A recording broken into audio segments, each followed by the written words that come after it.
السلام علیکم ورحمۃ اللہ وبرکاتہ۔ بسم اللہ الرحمن الرحیم۔ یہ آپ کی اسلامیات کا باب 4 ہے، تعارف قرآن و حدیث۔ منتخب آیات میں سے یہ آپ کی دوسری آیت ہے، صفحہ نمبر ہے 68، سورۃ الاحزاب، آیت نمبر 21۔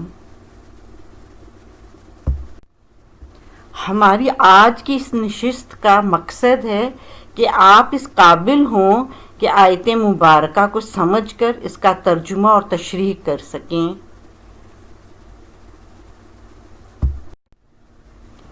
اعوذ باللہ من الشیطان الرجیم، بسم اللہ الرحمن الرحیم۔ لقد كان لكم في رسول الله أسوة حسنة۔ سورہ احزاب آیت 21 کا ایک حصہ ہے۔ جتنا ہم نے پڑھا ہے اتنا پہلے ہم اس کا لفظی ترجمہ کرتے ہیں اور پھر با محاورہ۔ لقد یقیناً، البتہ تحقیق، مطلب کہ surely, no doubt, in fact, ٹھیک، یہ اس کا لفظی ترجمہ ہے۔ لقد کانا ہے، لکم لیے تمہارے، فی میں رسول اللہ اللہ کے رسول، اسوہ اسوہ نمونہ، مثال، رول ماڈل، حسنہ بہترین، سب سے اچھا۔ اس کو کہتے ہیں لفظی ترجمہ۔ جب ہم ایک ایک لفظ کا الگ الگ ترجمہ کرتے ہیں یہ لفظی ترجمہ کہلاتا ہے، اور جب ہم اس کا جملہ بنا لیتے ہیں، بامعنی کلمہ بناتے ہیں، تو اس کو با محاورہ ترجمہ کہا جاتا ہے۔ تحقیق تمہارے لیے رسول اللہ صلی اللہ علیہ وسلم کی زندگی میں بہترین نمونہ ہے۔ یہ اس آیت کا ایک حصہ ہے، ٹھیک ہے، لیکن یہ معنی کے لحاظ سے مکمل ہے، اس لیے ہم یہاں پر رک جاتے ہیں۔ جب ہم وقفہ کرتے ہیں تو پھر اس کو حسنۃن کی بجائے حسنہ پڑھا جائے گا، ٹھیک ہے، حرکت بھی ہٹا دی جائے گی اور تا مربوطہ کو ہا پڑھا جائے گا۔ دوبارہ سے پڑھ رہی ہوں، لقد کان لکم فی رسول اللہ اسوۃ حسنہ۔ اور ایک اور اصول یاد رکھیں کہ جب اللہ کا نام آنے سے پہلے زیر یعنی کسرہ آ رہی ہو تو پھر اللہ کا نام نرمی کے ساتھ پڑھا جاتا ہے، رسول اللہ، بسم اللہ، ٹھیک ہے۔ لیکن اگر اللہ کے نام سے پہلے زبر یہاں پیش آ رہی ہو تو پھر اللہ کا لام جو ہے اس کو پر پڑھا جائے گا۔ اس کے معنی کی طرف آتے ہیں، یقیناً ہے تمہارے لیے رسول اللہ کی ذات میں بہترین نمونہ۔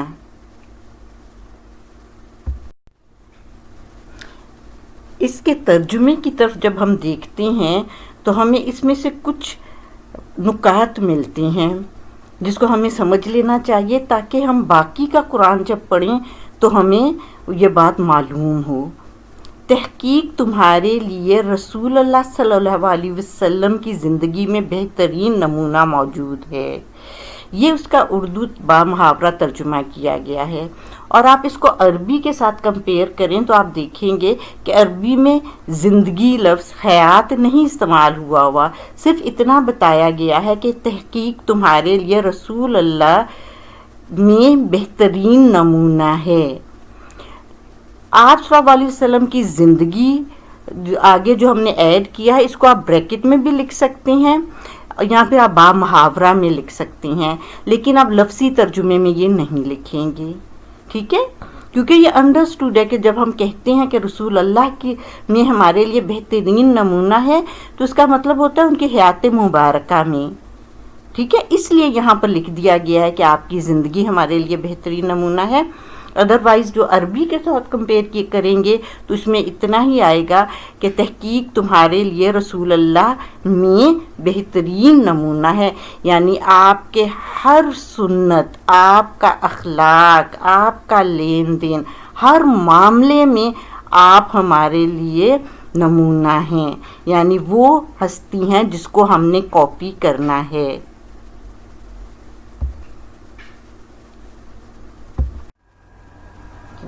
اب دیکھتے ہیں اس کی تشریح کو، یعنی اس کی شرح، اس کو کھول کر سمجھتے ہیں۔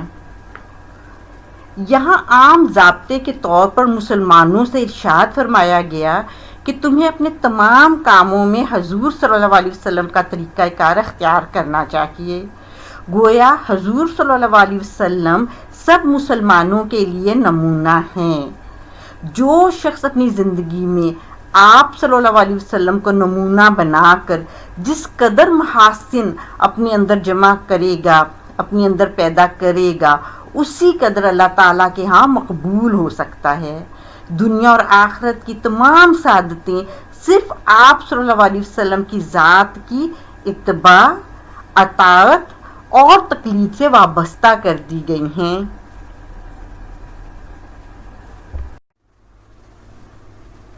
آپ صلی اللہ علیہ وسلم کی زندگی میں سے چند محاسن اخلاق کی طرف دیکھیں تو جو بہت نمایاں طور پر ہمیں ملتی ہیں وہ ہے دیانت داری، جس کے بارے میں آپ نے فرمایا جس میں دیانت نہیں اس میں ایمان نہیں۔ پھر ہم دیکھتے ہیں آپ کی ایک خوبی ایفائے عہد، اور اس کے بارے میں آپ نے فرمایا ہے جس میں وعدے کا پاس نہیں اس میں دین نہیں۔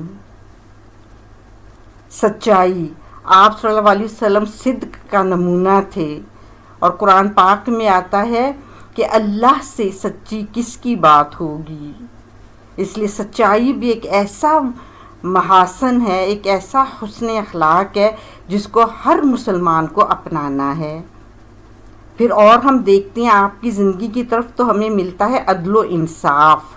عدل و انصاف اس حد تک تھا کہ آپ کے دور میں ایک معزز قبیلے بنی مخزوم کی فاطمہ نامی ایک عورت پر جب چوری کا مقدمہ ہوا اور اس پر الزام ثابت ہو گیا اور کچھ لوگوں نے اس کی سفارش کرنے کی کوشش کی، تو آپ صلی اللہ علیہ وسلم نے فرمایا کہ اگر اس کی جگہ فاطمہ بنت محمد بھی ہوتی تو اس کا ہاتھ کاٹا جاتا۔ یعنی بڑے اور چھوٹے، امیر اور غریب کے لیے کوئی فرق نہیں ہے انصاف میں، سب کے لیے ایک جیسا انصاف ہے اسلام میں۔ پھر آپ صلی اللہ علیہ وسلم کے ہی دور میں ہم دیکھتے ہیں احترام قانون کس قدر تھا، چاہے کوئی معزز ہو چاہے کوئی غلام ہو اس کو اس کا حق دیا جاتا تھا۔ اور وہ لوگ جو احترام قانون نہیں کرتے ہیں اس کی ہمیں دو وجوہات ملتی ہیں آج کل کے زمانے میں، ایک خود غرضی اور دوسرا تکبر۔ اگر انسان اس سے بچ جائے، خود غرضی نہ کرے یا اپنے آپ کو قانون سے بالا تر نہ سمجھے، تکبر نہ کرے، تو احترام قانون آج بھی کیا جا سکتا ہے۔ ایک اور خوبی جس کی طرف آپ صلی اللہ علیہ وسلم بہت تاکید کرتے تھے اور قرآن پاک میں بھی اس کے لیے کوشش کرنا فرض کیا گیا ہے، وہ ہے کسب حلال، حلال کمائی۔ اس پر قرآن پاک نے اس کو حلالن طیبہ کہا ہے کہ ہم جو کھائیں وہ حلال بھی ہو اور پاک بھی ہو۔ اور ایک بہت بڑی خوبی جو آپ صلی اللہ علیہ وسلم میں تھی اور آپ کے صحابہ نے بھی اختیار کر لی تھی وہ تھا ایثار، مسلمانوں کا دوسرے مسلمانوں کے لیے ایثار کرنا، قربانی کا جذبہ جو ان کے اندر تھا ایک دوسرے کے لیے۔ کہ غزوہ تبوک کے موقع پر جب آپ صلی اللہ علیہ وسلم نے مجاہدین کے لیے سامان جمع کرنا چاہا تو حضرت ابو بکر صدیق رضی اللہ تعالیٰ عنہ اپنے گھر کا سارا سامان لے آئے، اور حضرت عمر رضی اللہ تعالیٰ عنہ بھی اپنے گھر کا آدھا سامان لے کر آئے تھے۔ یہ واقعہ یقیناً آپ لوگوں نے بھی سنا یا پڑھا ہوگا۔ تو یہ اس کو کہتے ہیں محاسن اخلاق، یعنی اخلاقی خوبیاں، اور آپ صلی اللہ علیہ وسلم اس کا بہترین نمونہ تھے، اور ہم نے آپ کو دیکھ کر، آپ کو پڑھ کر یہ سیکھنا ہے۔ پھر اس تشریح میں بتایا گیا ہے کہ آپ صلی اللہ علیہ وسلم کی ذات کے اتباع کرنی ہے، یعنی محبت کے ساتھ آپ کو فالو کرنا ہے، آپ کے پیچھے پیچھے چلنا ہے۔ اطاعت کرنی ہے، یعنی جو حکم بھی آپ صلی اللہ علیہ وسلم نے دیا ہے اس کو بجا لانا ہے۔ اور پھر تقلید کرنی ہے، یعنی باقی لوگوں کے طریقوں کو چھوڑ کر آپ صلی اللہ علیہ وسلم کا طریقہ اپنانا ہے۔ جو شخص بھی محمد صلی اللہ علیہ وسلم کی ذات کا اتباع، اطاعت اور تقلید کرے گا وہ انشاءاللہ تعالی فلاح پا جائے گا۔ اب اس آیت مبارکہ کا ترجمہ اور تشریح کر کے جو کچھ اہم نکات اس میں سے نکلے ہیں اس کو ایک نظر دیکھ لیتے ہیں۔ نمبر 1، سنت رسول سے کیا مراد ہے؟ سنت کا مطلب ہوتا ہے طریقہ یا راستہ۔ تو سنت رسول سے مراد ہے آپ صلی اللہ علیہ وسلم کے افعال، اقوال اور تقاریر۔ اور آپ صلی اللہ علیہ وسلم کی سنت قرآن پاک کی تفسیر ہے۔ پھر اس کے بعد اگلا پوائنٹ ہے کہ ہمیں آپ کی سنت کے متعلق کیسے علم ہوگا۔ اس کے لیے سیرت کی کتابوں کا مطالعہ کرنا ہوگا، ٹھیک ہے۔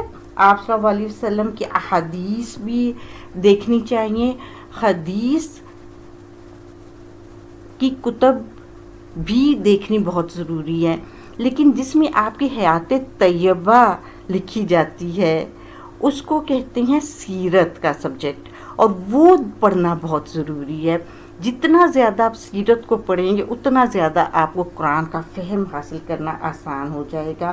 اور سیرت النبی جو شبلی نوانی نے لکھی ہوئی ہے اور بعد میں سلیمان ندوی نے اس کو کمپلیٹ کیا تھا، اگر وہ آپ کو مل سکتی ہے، اور آپ کالج کی لائبریری میں بھی دیکھیں وہاں پر بھی موجود ہے، وہاں سے اگر آپ لے کر پڑھیں تو آپ کو اندازہ ہوگا کہ آپ صلی اللہ علیہ وسلم نے کیسے قرآن کی ایک ایک آیت پر عمل کیا، ٹھیک ہے۔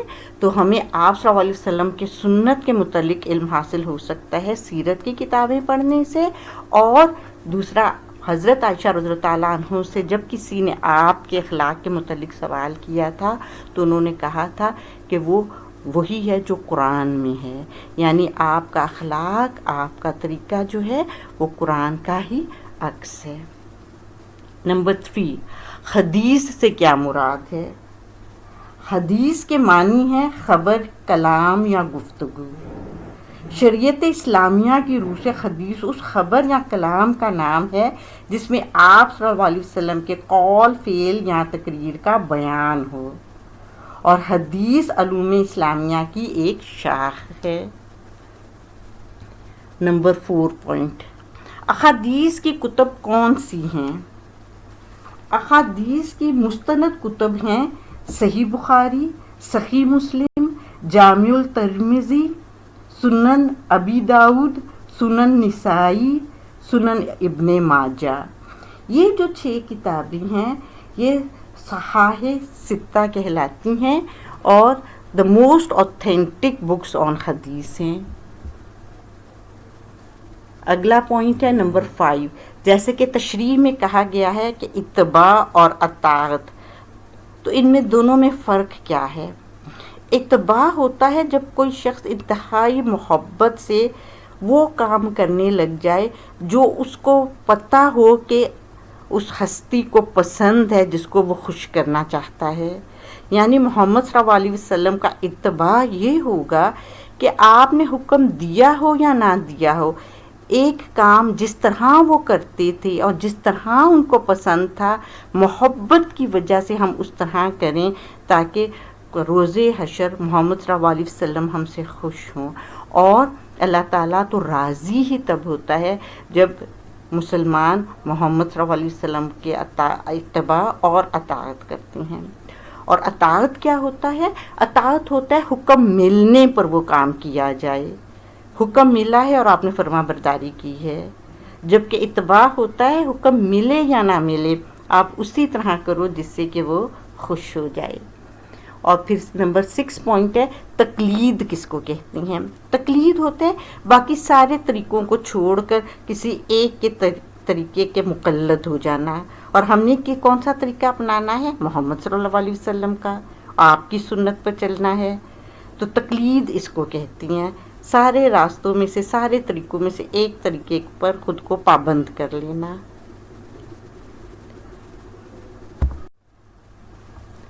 اب آپ کا ہوم ورک کیا ہے؟ اپنی اسلامیات کی کتاب سے صفحہ نمبر 49 سے 54 تک پڑھ لیں.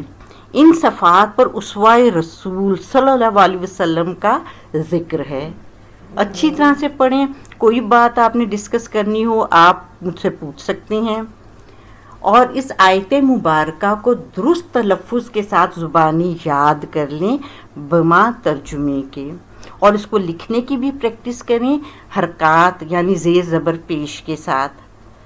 زبانی یاد کرنی ہے, درست تلفظ کی پریکٹس کرنی ہے یعنی تجوید کے ساتھ, اور لکھنے کی بھی پریکٹس کرنی ہے.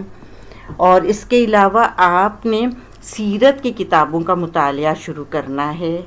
قرآن کو ترجمے کے ساتھ پڑھیں اور سیرت کی کتابوں کا مطالعہ کریں. انشاءاللہ تعالیٰ آپ کو یہ سبجیکٹ یہ ٹاپک بہت اچھی طرح سے سمجھ میں آئے گا کہ قرآن کا ترجمہ اور تفسیر جب کرتی ہیں تو محمد صلی اللہ علیہ وسلم کی زندگی کو اس میں ساتھ ساتھ پڑھتے ہیں تو کتنی آسانی سے باتیں سمجھ میں آتی ہیں کہ یہ قابل عمل ہیں. اور اس کے بعد ہم کریں گے اب بھی ڈسکشن اسی آیت مبارکہ کے جس حصے کو ہم نے پڑھا ہے اسی پر ڈسکشن کریں گے واٹس ایپ گروپ میں. تو اس لیے آپ کے ذہن میں جو بھی سوالات ہیں وہ آپ مجھ سے اس کے بعد کریں گے ڈسکشن کے دوران.